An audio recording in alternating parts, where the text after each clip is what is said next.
Mayor Pro Tem, Mr. Caffey, Ms. Lane, Mr. Moon, and Ms. Perkins, all present tonight, so we have a quorum for the council. And with that, I will ask our Mayor Pro Tem if he will lead us in the invocation. Father, we do come to you tonight, Lord, with hearts that are seeking your guidance, your advice, your direction. Lord, as we go through this meeting, God, we ask you to watch over our small community here, and God, those that have a need, whether it be in sickness, Lord, finances, whatever it may be for them. We just pray that, Lord, you would lead them and guide them and direct them.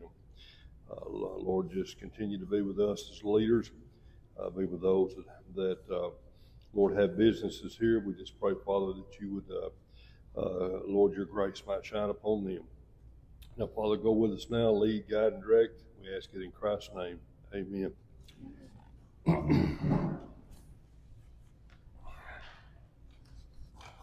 Since no one has signed up for the public forum, I'm not going to read through the information that's there. We'll move to item 5 on the consent items. The minutes of the previous meeting, Planning and Zoning Commission meeting July 14th, City Council meeting July 14th, City Council special meeting July 28th, City Council workshop July 28th. Then our liabilities disbursements, the City Secretary report, Police Department report, Utility Department report, and Fire Department report. Unless there are questions about any of these items, I'll entertain a motion to approve the consent agenda. I'll make that motion, Mr. Mayor. We have a motion from Mr. Cunningham that we approve the consent items. Do we have a second? Have a second from Ms. Lane. All in favor, raise your right hand. Motion carries unanimously. At this time, are there any presentations? These are information only items, no action items from the mayor or the council. Anything the council wants to bring to the attention? Hearing none, we will move to old business and consider and take action on a lease agreement with the Chamber for Highway 82 Pavilion. And I assume we're ready to sign the lease agreement on that item.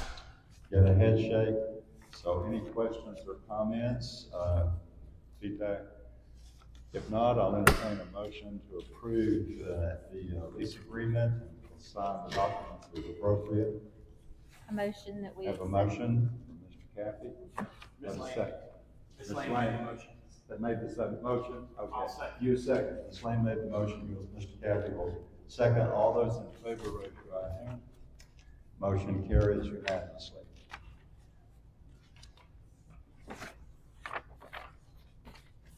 Item B is purchase of 9 iPads or Chromebooks and cases for council meetings. And the purpose, the idea for this, as we've discussed before, is that if we move to the iPads, we end up not having what we have here, which is a lot of printing and a lot of paper. And so the idea was that we would utilize those. And as I stated when we had the conversation, probably for me it will be more difficult than anybody on the panel, because I'm old school and papers work for me, but I will learn how to use the iPad because it will be cost effective for us to do so. Discussion about this item.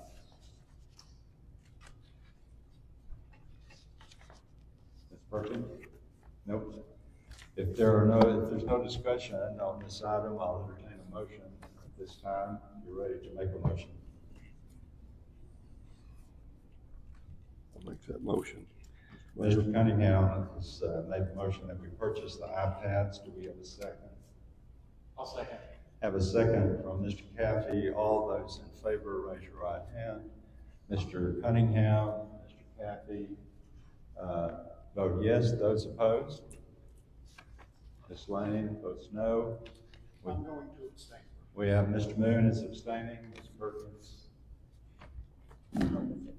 Yes. You voted? Yes. Yes, okay. So we have 3 voting yes and one abstaining, and one voting no. The motion carries. That brings us to new business, and with that, we will move to the proposal for the 2026-27 fiscal year tax rate. I don't know if that was me or not. And so tonight, we also have Chrissy Usery here with us tonight to talk to us about this.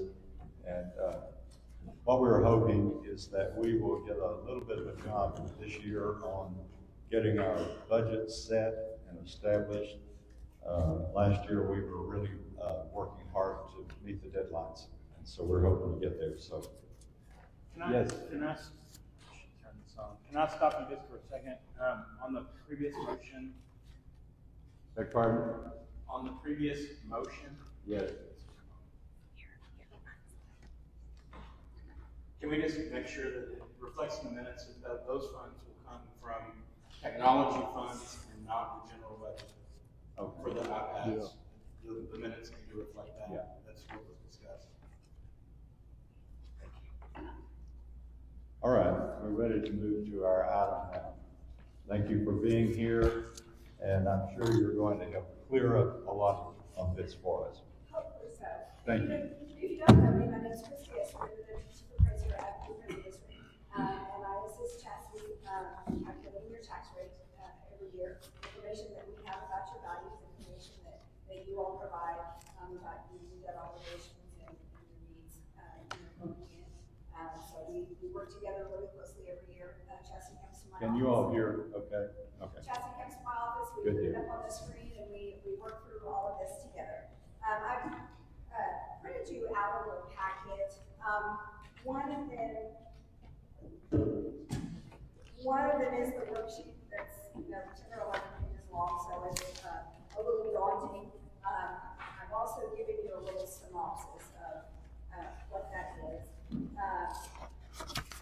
And I've also, in parentheses, with each of the line items, I've told you which line in the worksheet that references. So the very first one on there is the 2026 total taxable value, and parentheses is 22, and it's on line 22 of the worksheet. Use several acronyms. NNR means your no new revenue rate, and that's looking at the same properties that we had last year that were taxable, and comparing those to the same exact properties this year. We make adjustments for anything that's newly exempt this year or something that is new here this year that wasn't there last year. Your DAR is your voter approval rate. That's the highest that your rate can be without having an election. M&O means maintenance operations. This is your everyday pay the bill money. This is to put gas in city vehicles. This is to pay salaries. This is your everyday money. And INS is interest and sinking. That's your debt money. That money can only be used to meet your debt obligations each year. But debt is debt, and it has to be paid. You have to assign enough money to meet your debt obligations. You can't leave that line item short. So when we're calculating a rate, everybody talks about it. It can't go up more than 3.5% from one year to the next. The levy, the maintenance and operations levy, and that's that known and revenue rate. And like I said, it's not exact because we're looking at the properties that were taxable last year, those same exact properties this year. That is what can go up 3.5%. If your debt obligations go up more than 3.5%, that's not part of that calculation because the legislature feels that your debt obligations have to be met. So that's where we're at here. Just going down the sheet, your total taxable value for 2026 was $142,369,967.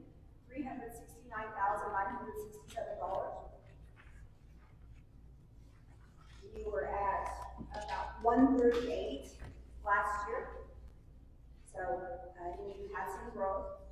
Your no new revenue rate on line 27 of your worksheet is 0.72326 661, that's for $100 worth of value. Your no new revenue M&O rate, maintenance and operations, everyday pay the bills money, is 0.357300.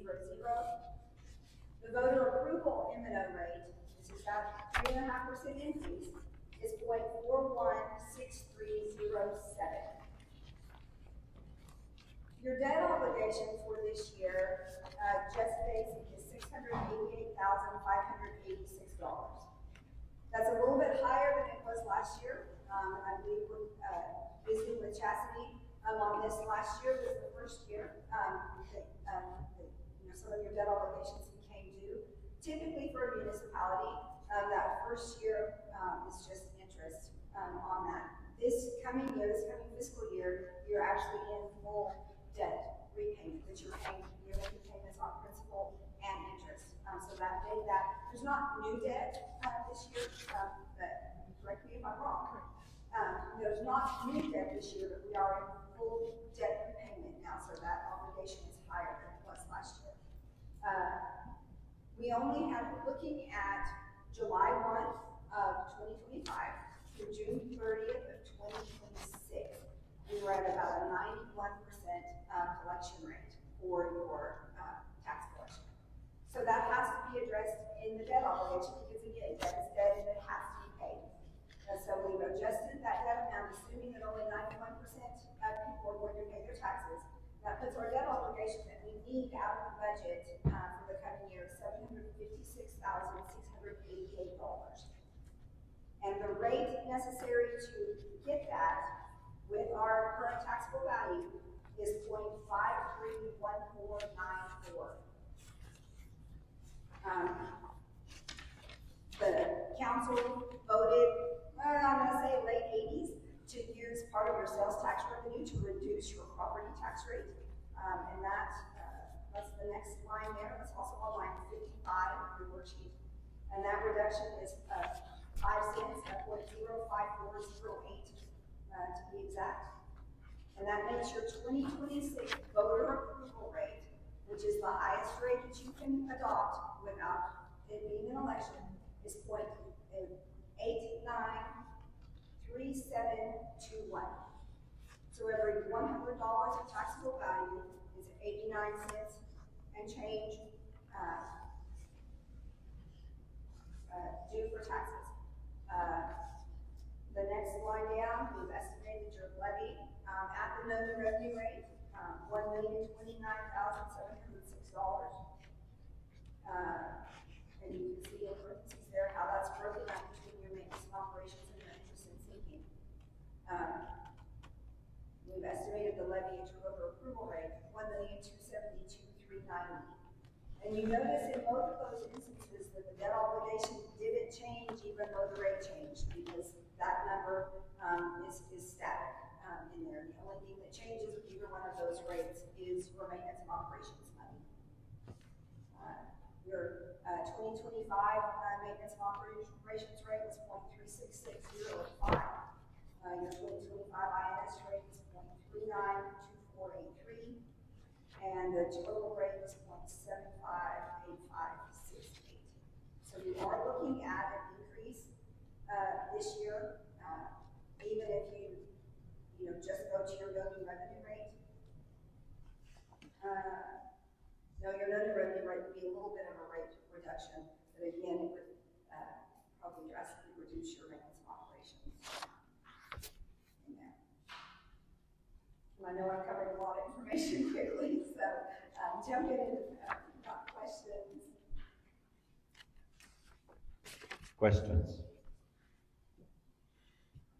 I do believe Mr. Hamilton, I know he has in the past, so I'm assuming that he has this year, he's looked over all of your debt obligations. It's all allowing that, for the, to go into the tax. So just to make sure that I'm looking at this correctly, if we did the voter approved, it would be an increase of about 14 cents per $100 of value? Yes, ma'am. Okay, thank you.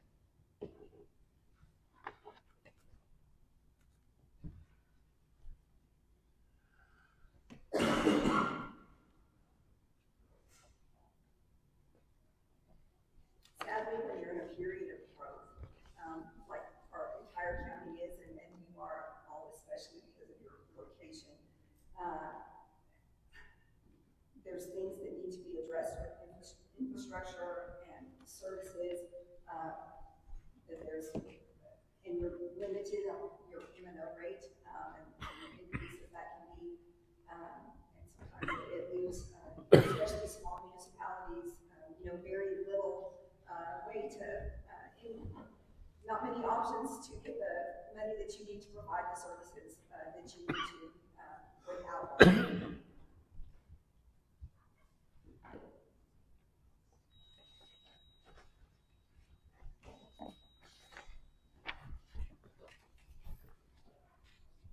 Anything?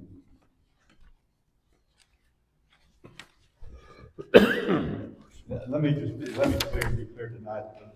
Basically, what we do is if we go with the voter approved rate, basically the next step is publication, and we publicize in the paper the information, and then public hearings and follow up and all of that. And you all handle all of that at the county.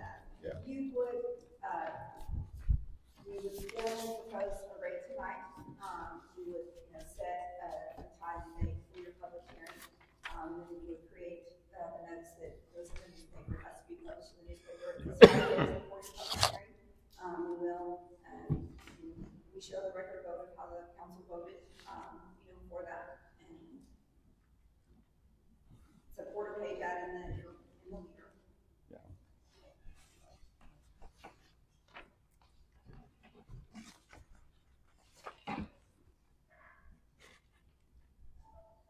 If I'm looking at this correctly on this information, and I'm trying, this is page, well, there's a date, page, well, it's lines set up, the top line is 75, and then following that, it shows the rate, the no new revenue tax rate, and then the voter approval tax rate, and then, yeah. And then the de minimis rate? Yeah, and if I'm correct, the voter approval rate, we had this conversation last year, as I recall. There were real questions about this, and a lot of folks thought this meant when you do the voter approval tax rate that it has to go to the voters, and that's not the case. No, in this case. Yes, It does not have, this is the limit. You can't go that's the higher limit, than- yes. You can't go I just higher want to than be that. sure everybody understands that Right. that's what it is, yeah.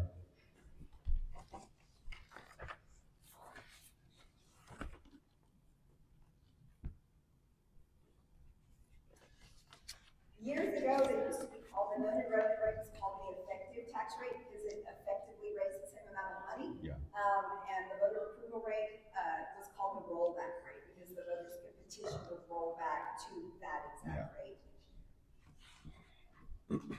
And I guess the question here tonight is what if the council is ready to move forward, what you're needing from the council is to move forward with the publication of the information is basically what you need. Right, and I can have that, I just need to have that in time to get that created and to the newspaper so that it publishes at least 5 days before your public hearing and your meeting to adopt. Yeah. I'm just here for information. Okay. Questions? All right. Any questions? Okay, good. Thank you. Then no action on this item tonight, right? Okay, very good. Thank you so much. That helps a whole bunch.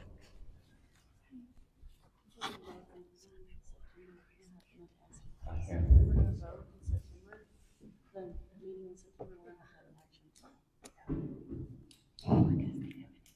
Or shall we have years?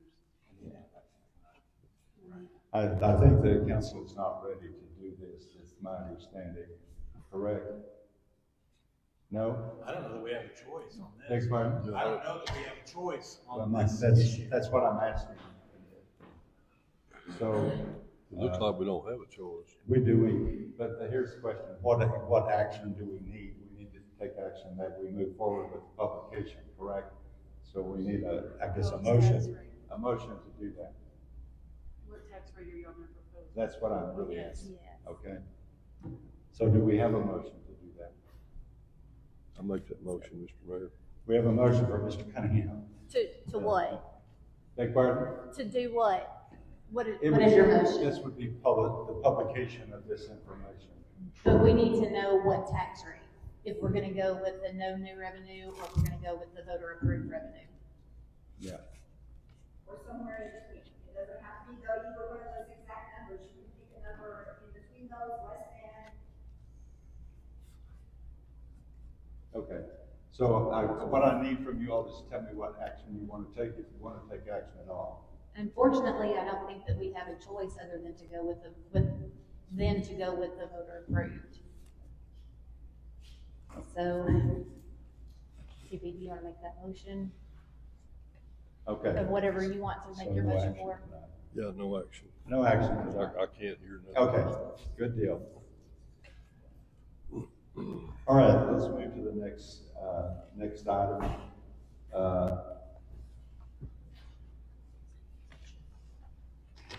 Sorry. Brandon's one. So, whatever. Is this something that we should discuss in executive session prior to ending this meeting? Yeah. So we can go Yeah, forward? I think so.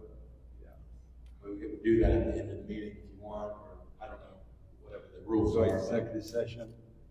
You can. We Yes, can. happy to do that. Okay.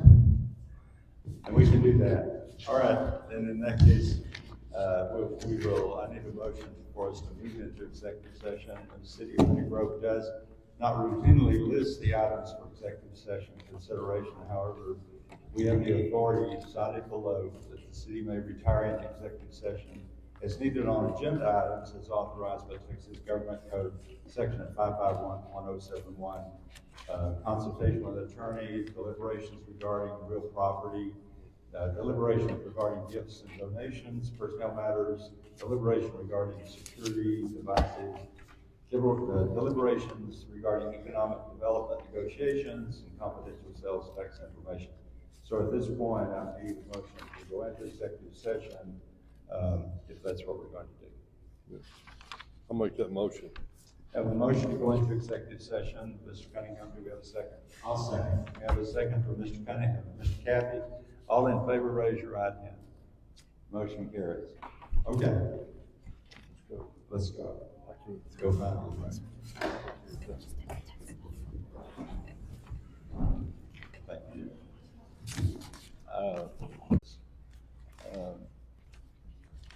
All right, back to the item that we are discussing. Is there action at this point that the council wants to take?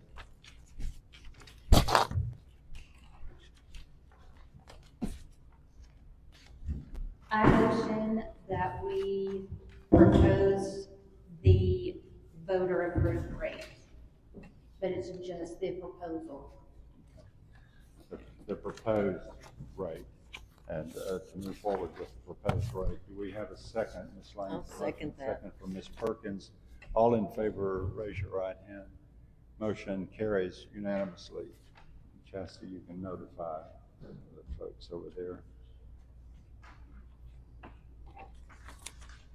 Item B, Atmos RRM adopting the resolution and ordinance and tariffs. And this is from Atmos and their request. I'm sorry. This is their request for, that we normally go through. I think it's kind of a standard thing, but they're asking. There you go. It's the general thing that they do periodically, and background is for this thing, and they're asking for rate change, really, and for residents and for commercial. He's there. You want to come out front?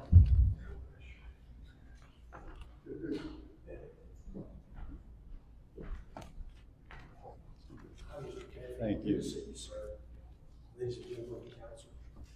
You know, it's a funny thing. You may have to get the mic a little closer. All right. So this is regarding the rate increase. The city approved the rate review mechanism tariff for the spring of 2018.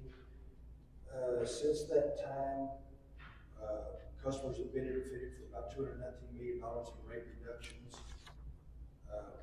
due to the savings of the 2017 Tax Cuts and Jobs Act, as previously negotiated with RMCs, which Grove is one of them. $46.8 million in this current increase is due to the completion of this refund. They filed, the initial filing would have increased the average residential customer's bill by $14.94 per month, and the average commercial bill by $50.09 a month. After the filing, they negotiated with the coalition to finalize the rate and raise the average residential bill about $13.30 a month and $44.82 per month for commercial. The coalition, which the city is a part of, has recommended that the city approve this item, and I've got some facts and figures here. If you have any questions, I'll get the answer. If not, I can get the answers from you. In the last 5 years, since 2020, Atmos Energy has spent $4,398,000 in money growth. Over half of that was last year, FY25, $2,738,000. So, in simple math, I'll tell you the rate increase is not going to touch that, but we've improved our system, improved the safety and reliability of our system in that time. We do have some changes. We met earlier about what we're going to do with the projects. That's changed a bit. If you'd like to have a meeting between us and the city, we'd be glad to do it. That's our plans have kind of changed. That's about all the information I've got. If there's any questions, I'd like to have you guys try to answer. Okay. Questions? I have one. Sorry, I'm not used to using a microphone. This increase is only, it's not for the cost of gas, it's for the infrastructure. Is that correct? Yes, sir, that's a great point. Most of the income Atmos Energy generates is through investment in their infrastructure. And this is simply, the rate increase is simply to get some of that back. They still, if they give $2 a thousand for gas, they pass, that's what the gas costs. The rider fees, the gas cost recovery, weather normalization, stuff like that affects the bill, but the cost of gas is passed through.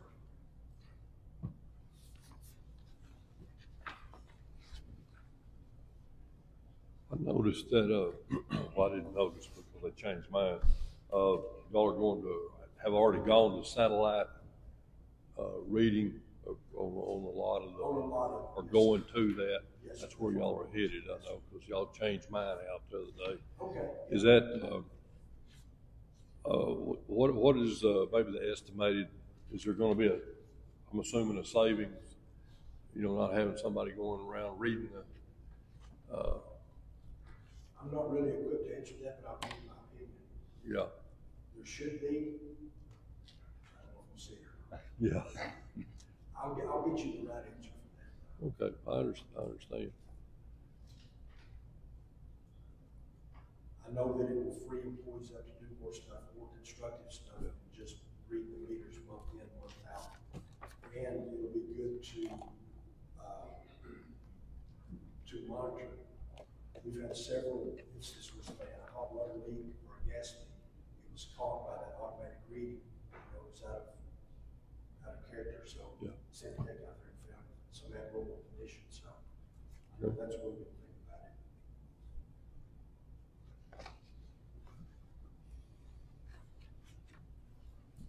And where are you guys on the project? Is it completed here or? Yes, sir. I'm glad you asked. Also, it's not completed. Several phases are. I'll draw a map. I'll leave this with you.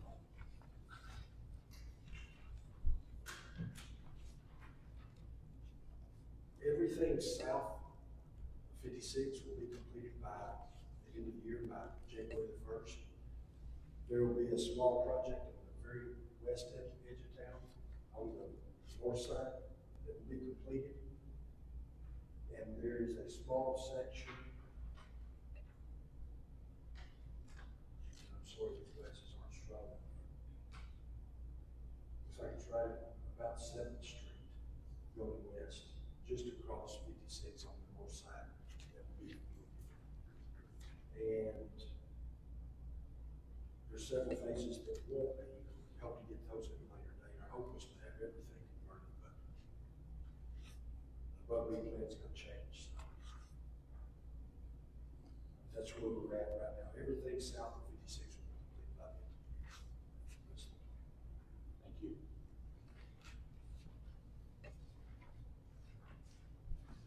Other questions?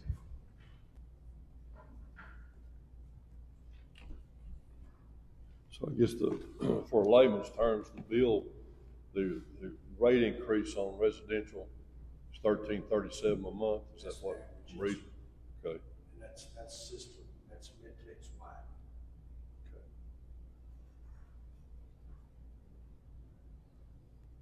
Well, if you're saying that's the average, how's that figured? Because is that based on gas usage, or how do you? It would be based on whatever the average usage would be for a residential home and a commercial business. Okay. And then it would be, I guess if they use 50,000 cubic feet of natural gas a month, how much of that price is, that's how much it would increase. Okay.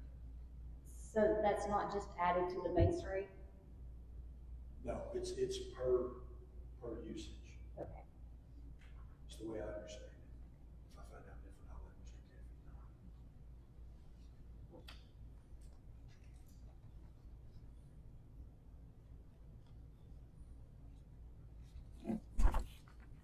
Appreciate y'all asking questions. A lot of times it's just, we don't script. Thank you. So if we don't approve it, you turn our gas off? That's right. You're too good at me. Yeah. Okay. Action. That's what I was gonna say. What we need to vote on. Approve this. Approve it. Have a motion to approve this. Do we have a second? I'll say. Okay, we have a motion for Mr. Cunningham and a second for Mr. Caffey. All in favor, raise your right hand. Motion carries unanimously. Thank you, sir. We'll get the resolution signed for you.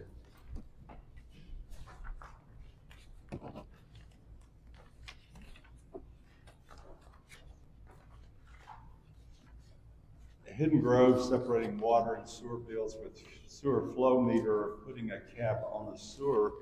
And I think we lack some information on that we have not gotten at this point. We can have a conversation about it. If there are questions that you have about that, excuse me, about that at this point, we can open it for discussion. Charles, in our workshop, we talked about the vault, and that was the big cost. I think this flow meter is $6,000 or so, and the vault is upwards of 30, somewhere in there.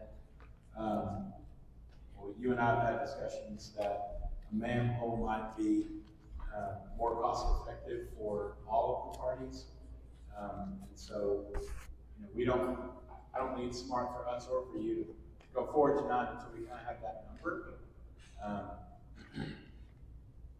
But I do think that all of us would like to help if we can. We're just not sure what that looks like just yet. So I can say, please be patient. I appreciate the patience. We will work on it. I don't know if anybody else has any comments or questions. Yeah. I will tell you that today our engineers for the city and work that we're doing at this point, engineer was here today, and we did have a conversation about it. So it's not like we're not thinking about it and talking about it and trying to figure out how we best go about working together to accommodate if we can. It's just a question of getting the right information and putting the right things in place. So that's kind of where we are at this point. Two, just to kind of fill everybody in, we've gone into our manholes and we're trying to, we've got some groundwater intrusions into the septic. Charleston wanted to say, hey, you might look at that. We've actually gotten down in there and got those sealed up. Already talked to Charles, we're working on getting the swimming pool off of it. It's on a separate meter. So those are the things that we're doing.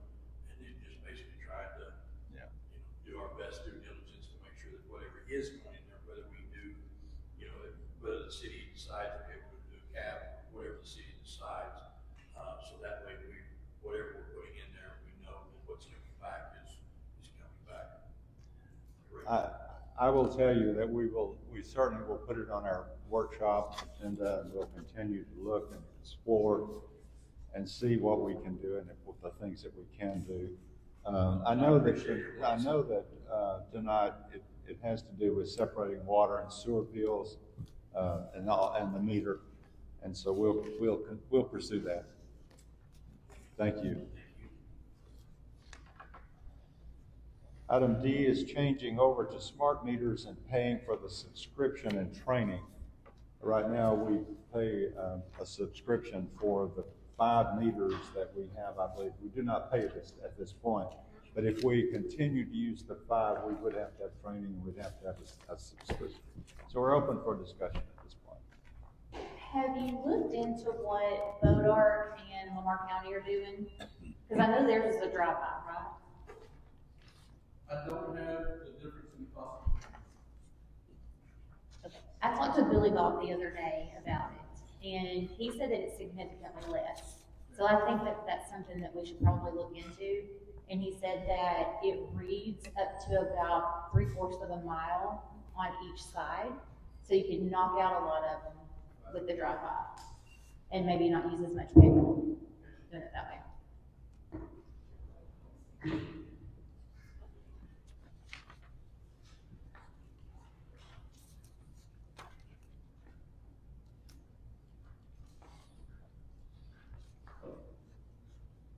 So we're going to hold off on deciding about this. I would like to, Okay. until we have more information And about put it the on the drive-bys. workshop again. Yes, sir. Okay, we can do that. Thank you. All right, at this time, again, the city council has the opportunity when there are items that have to do with personnel, that to go into deliberation to have these conversations under 551.1074. I'm sorry, yes, that's right. And so at this time, I'll entertain a motion to retire to executive session. I have a motion from Mr. Cunningham, second from Mr. Caffey. All in favor, raise your right hand. Motion carries unanimously, and it is 6:46.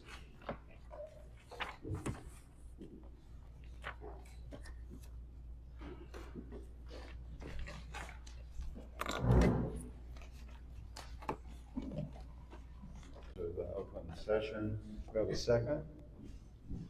I second that. Ms. Perkins, all in favor, raise your right hand. Motion carries unanimously at, well, my phone just went, what time is it? 7:34. Yes. Okay, you got the time? 7:34. Okay. All right, and we'll go back to, at this point, I think that we're waiting for some additional information to continue with the conversation about personnel. And so we're ready, I guess, to move to item F, financing proposal for utility department equipment.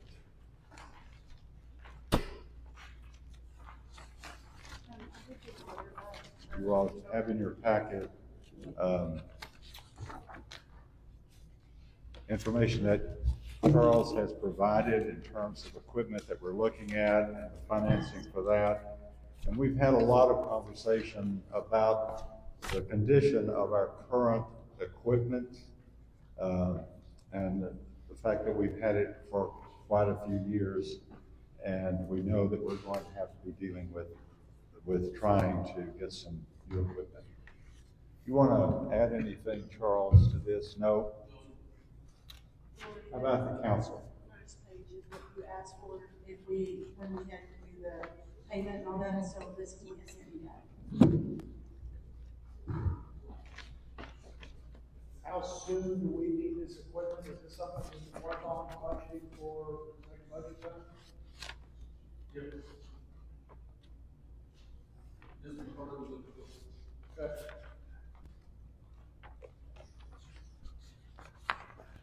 Is there a timeline on this information that she's given us?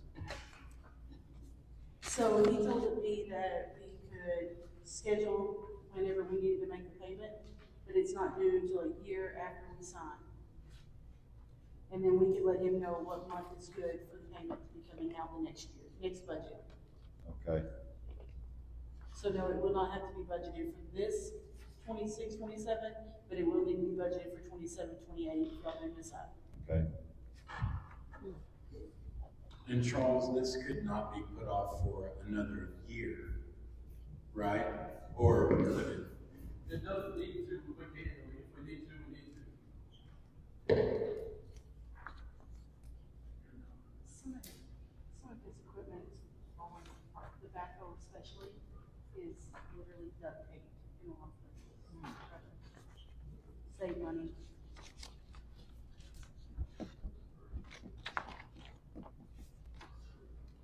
Other questions? And the shredder's for us, right? The shredder is for us. Yeah, we make it first. When you, we've been by for a while now. Yeah, but what's gonna happen when we can't get by? Then we'll have to figure out. I mean, it's,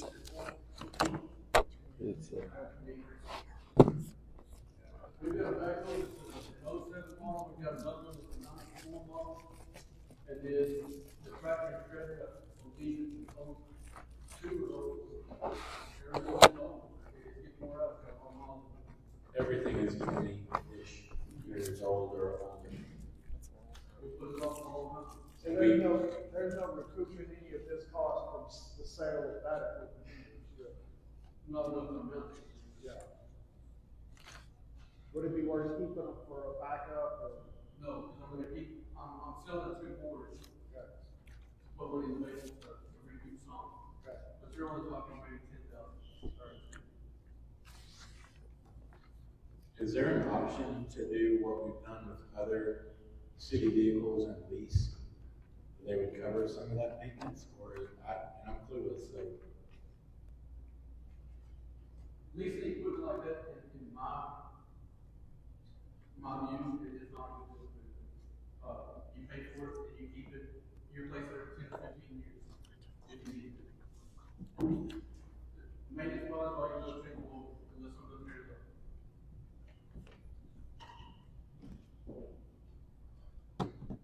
I know you guys use the backhoe a whole lot, and if it's already duct taped, we probably need to do something, right?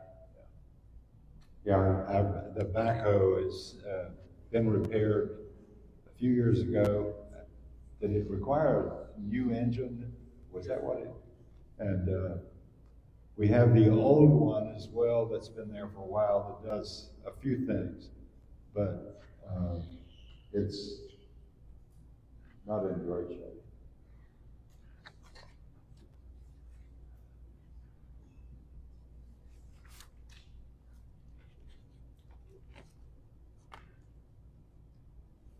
So do we need to take any action on this tonight, or is this just something that we can take to the workshop for the budget? I think just the budget.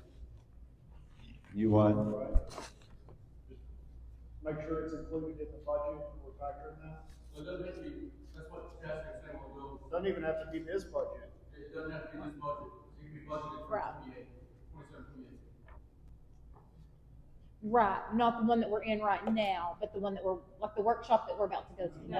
Oh, the next one. Gotcha. But we can schedule the payment to come out at a time that's better for us, is what he's saying in this Gotcha. email. But we need to approve one way or the other. Yeah, whether or you have not to we can approve. move forward with getting And- equipment And then we have a resolution. in October or September, or whatever, in the next couple of months. Yeah, we need it to be after September 30th to sign for it, right, Charles? So we need to approve getting how many, what? What do you want, what do you Well- want? Chair Paul, it's in his financing proposal. Okay. He's asking for 4 pieces of equipment, right? Backhoe, tractor, and related equipment in his resolution. And on page, on page 4, okay, Paul, Huh? on page 4, it gives you how many payments and what the price is of all the Good. equipment. Yeah, 10 payments. Cost is 224,300, interest rate 5.55. And payment amount is 29,846. 1 year from signing annually there. So we could sign in October, and then if we do not want our payments to come out in October, we can set it up for even February or whenever.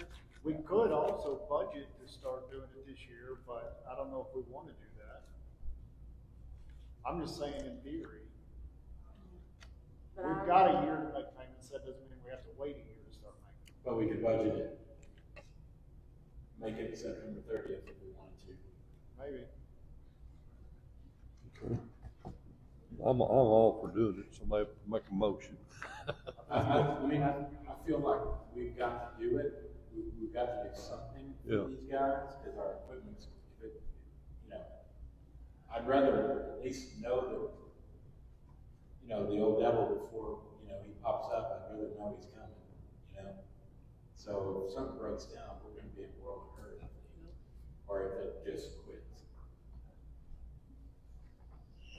And so if you do this, your resolution actually has to have an effective date.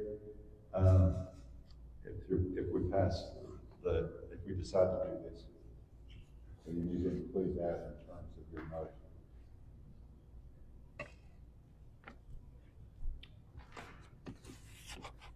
Run the motion out there. Does anybody have any other questions? Mm-hmm. Well, I would make a motion that we move forward with the resolution, with an effective date October 1st, 2026. Okay? And approve the amount of, I'm looking for the amount, sorry, 224,302.03. Okay, we have a motion from Mr. Cathy that we approve, effective October, and for the amount that's being requested. All those in favor of the motion, raise your right hand. Need a second. I second. Oh, we have a second. There you go. Thank you. Now, all those in favor? All right. Ms. Perkins, Ms. Lane, Mr. Cathy, Mr. Cunningham, and Mr. Mitchell. All are voting yes, and we have no nays. No no's. Motion carries. All right. G is the management of manufactured homes, including not over 5 years from date of manufacturer, roof pitch of 4/12 or higher, permanent foundation, skirting material, permit to install, restrictions on water and utility connections until inspected by the city. Discussion of any other management regulations of management homes. Mrs. Hamilton's, I'm speaking. There he is. It should be top, but it isn't. It says, well, This is That's not. probably the one I had last all right. We'll pass it down if you got one. Okay, I'll talk real loud because I don't learn how to do that. You should have a proposed ordinance in your packet that incorporates all of those things, every one of them, okay? If you have any questions about it, the ordinance specifically says it has to be a manufactured home, which means something that's built after 1976, consistent with the regulations of the Department of Housing and Urban Development, at least 8 feet wide and 40 feet in length, which means it has 320 square feet. That's the minimum for a manufactured home. Then there are all the other things that we all know, all trailer houses or modular homes that are defined in there as well, just so what we're talking about, we can go to the restrictions.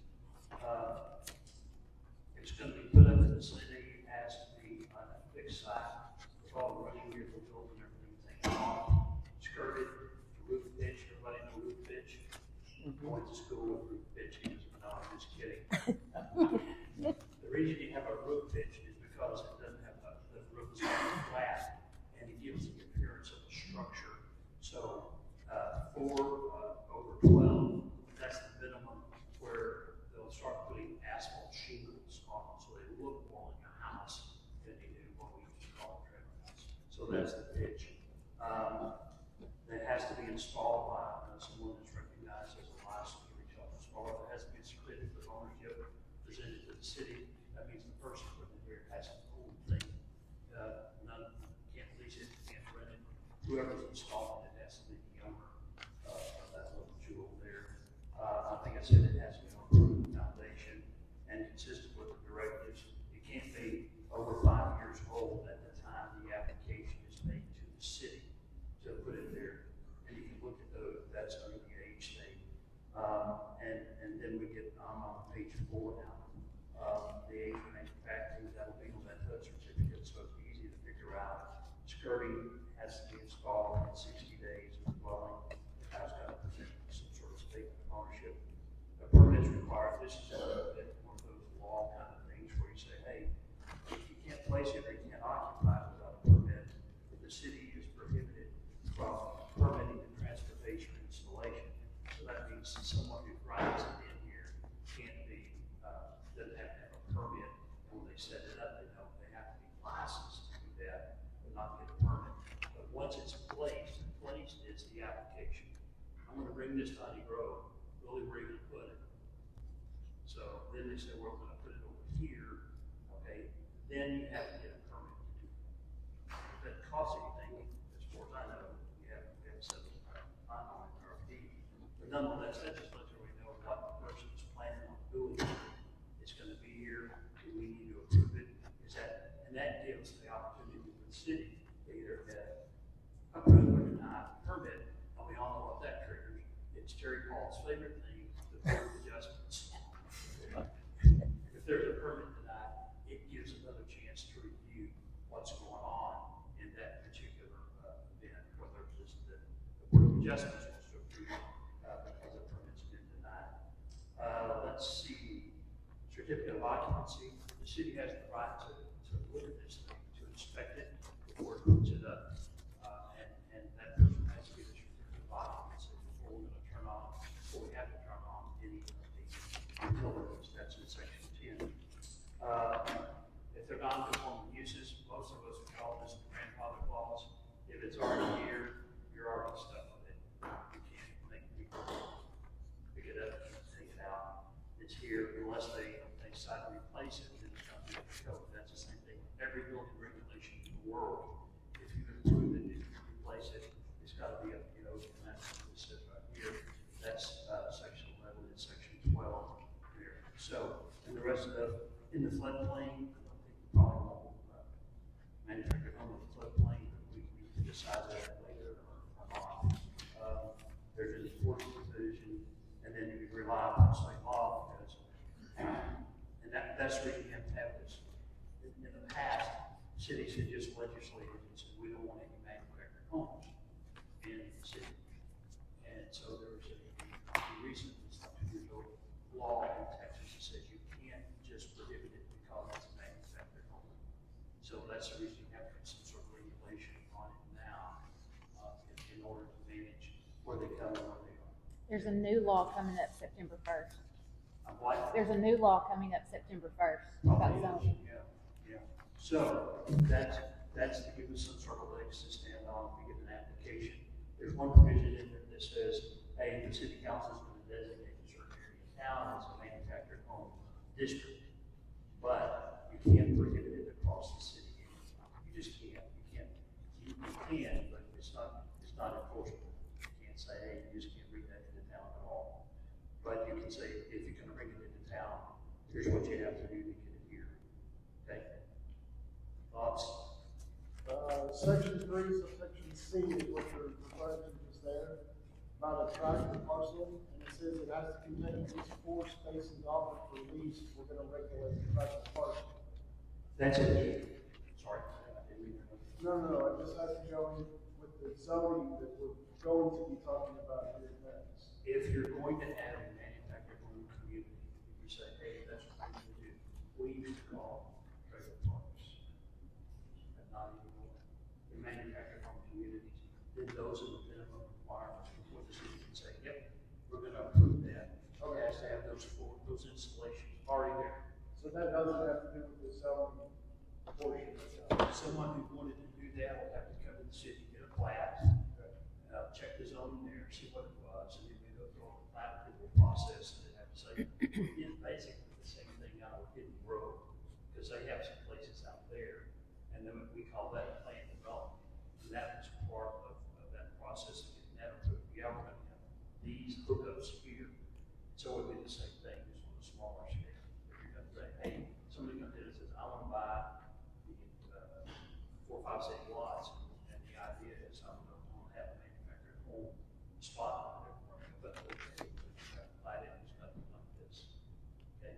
Okay.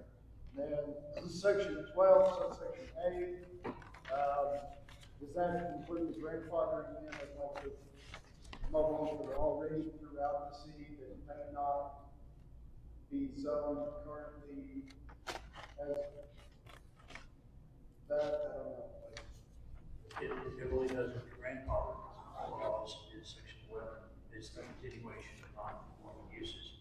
So after this is passed, it is a trailer house or something that's not manufactured, that standard would be considered a non-conforming use.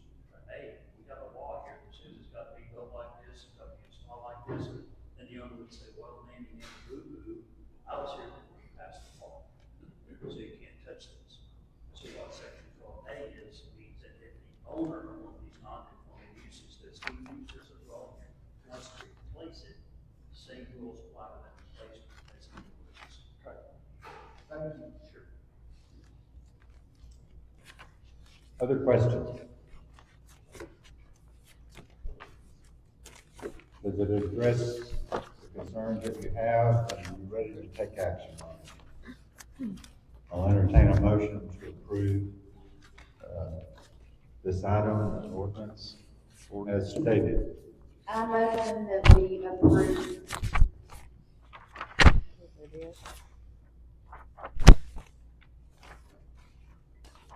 Yes. The ordinance for the manufactured homes and mobile homes within the city as presented. We have a motion from Ms. Lane that we approve the ordinance as provided. Mr. Hamilton, do we have a second? Second. Second from Mr. Cunningham, all in favor, raise your right hand. Motion carries unanimously.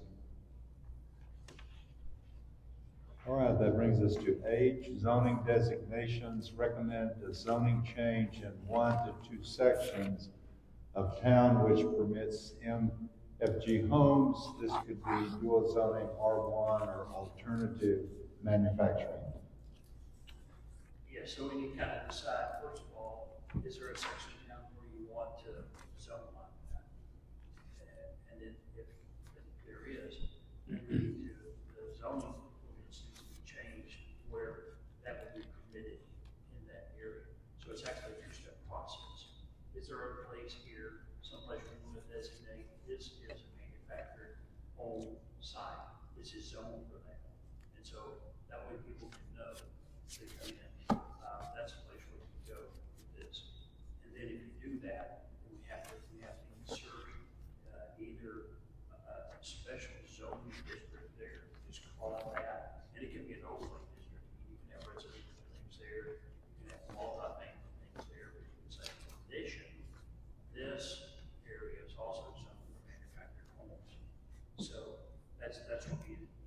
decide at some point in time.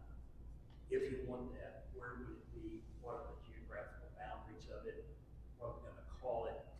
And then I'll plug it into the zoning ordinance.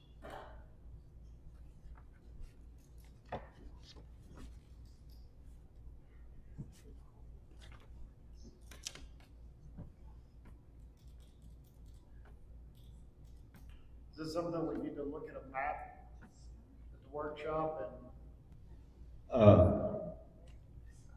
It sounds like we need to come with specific boundaries and identifying that if that's the case, if we're going to change the zoning. That's true, because they'll have to be added to the zoning map. They'll have to say, in addition to this, you can have this here.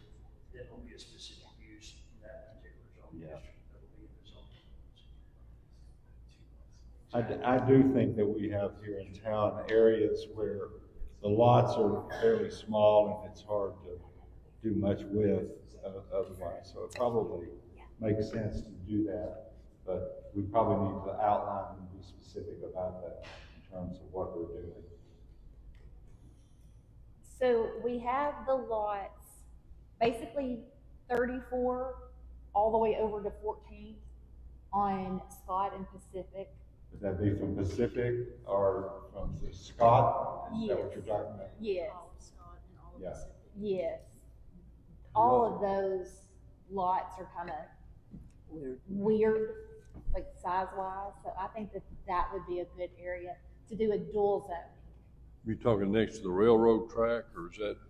Well, between Scott and Pacific and Scott, I think. Yeah, it'll be Okay. the whole street, like the whole block in between Pacific and Scott, from 34 to 14. Okay. Or everything south of Pacific. It'd be, Everything's Pacific south of Scott, or just yes. this block, not north or Pacific. Yeah, we can't put anything on that, it's that railroad track. Yeah, that's theirs. They don't do anything with it. No. So,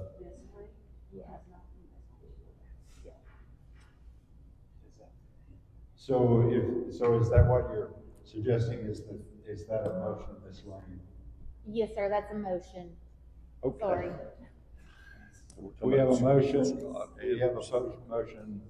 that we, I guess, dual zone, hold on. What is your address, sir? I'm sorry. It's between Scott and Pacific? Yeah. Yes, that is my motion, that we do a dual zone of 34 to 14th between Scott and Pacific. A dual zone. And it'd be zoned how? It would be zoned, could we zone it for single family manufactured and multifamily? Sure, absolutely. Okay. I'll second that. We have a motion from Ms. Lane and a second from Mr. Cunningham. All those in favor? Raise your right hand. Motion carries unanimously. There you go. All right, that brings us to the last item on this agenda. City Hall repairs request. You're welcome.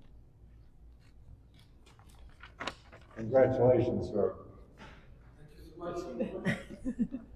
All right. City Hall repairs, bids, and we only have one bid for these repairs. Chastity has kind of outlined in detail the kinds of repairs that need to be made. Basically this is from Jeff Saba.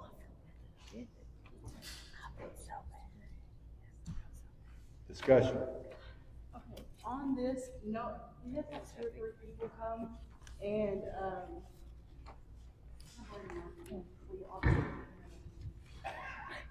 I'm allowed any other time in mind. I'm sorry, you're gonna have to give me just a second, because I'm trying not to cry. Okay, so we've had 3 people come and do the bids on City Hall, or to look at it. The only person that has turned a bid into us is Mr. Saba. I'm gonna say that he has the scissor lift to be able to, go on our roof and actually do the repairs without having to rent one.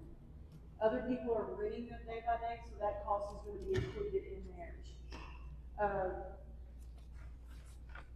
And he's also local, and if something goes wrong, he can come back and fix it. Because what they're saying is, as much as we've had damage on our roof, that it could take several times to get it fixed. But we put it in the paper, we put it on Facebook, we put it on the website, and like I said, we've had 3 people come by, and he's the only one that's gave me a bid. We've actually kind of exhausted the possibilities, and we know, we have pictures, of course, of the damage from the tower. And we know the tower is one of the big problems there, which means that you're going to have a lift to get up there. And the concern is that if we rent, or someone rents a lift, then they're going to have to perhaps rent it again and come back and address the problem. I believe that Mr. Saba has also agreed that he would allow the city to pay this out rather than paying it all at once, and to work with the city. And so again, it's the only estimate that we have at this point. I would like to point out line 7 on his estimate though. It's an additional $12,000 that he doesn't have included in his grand total.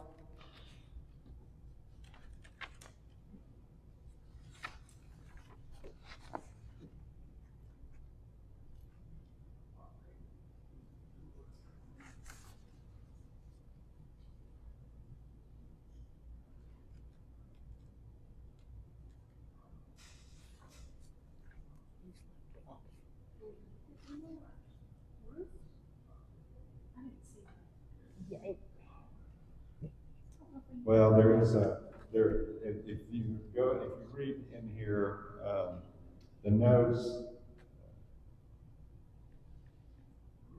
there's potentially an additional expense, under number 7, looks like recommend adding framework decking, a cap around the existing, parapet wall, and a demo of the existing roof, and prior to installing new roof. This has not been included in the estimate and would add an additional almost $12,000 to the cost of the project. Do what?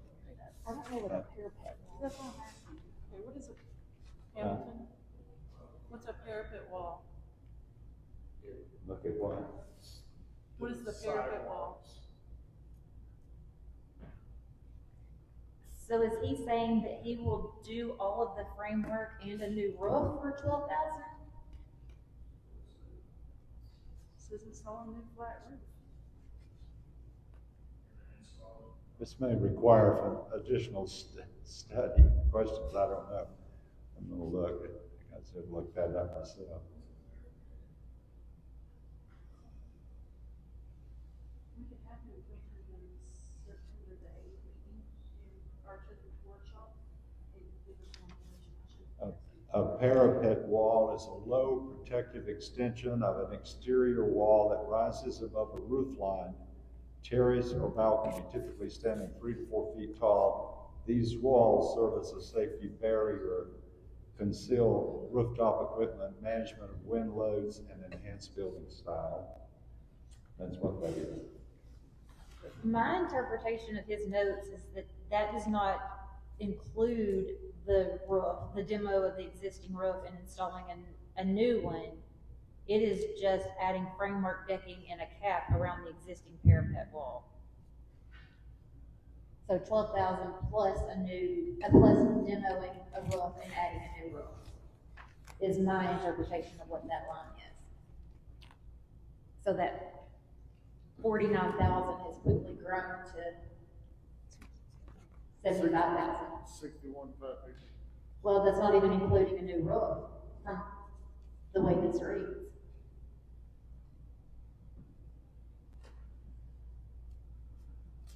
I think we should just push this off to the workshop and ask Ms. Kirshaw. Yeah.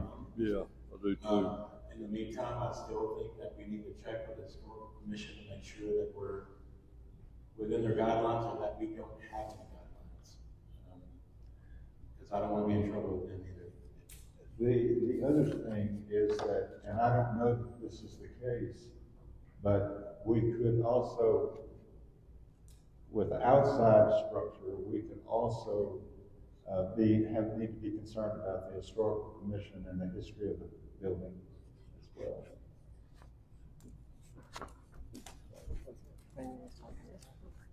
All right, we'll put it on the workshop and come back and look at it and see where we go.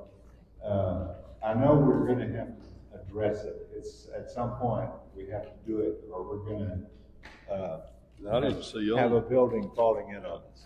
and I didn't see on here where we need to have this is something else for the historical society too, is that we need an awning from each door out, because that water's blowing and it's just rotting around the doors. Yeah, that's, Each it one is. needs that. Yeah. Okay, so we put it on, we'll table it, put it on, bring it back to the workshop.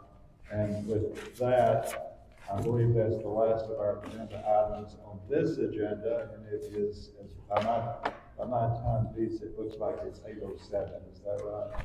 Yes. Yeah, 8:07, meeting is adjourned.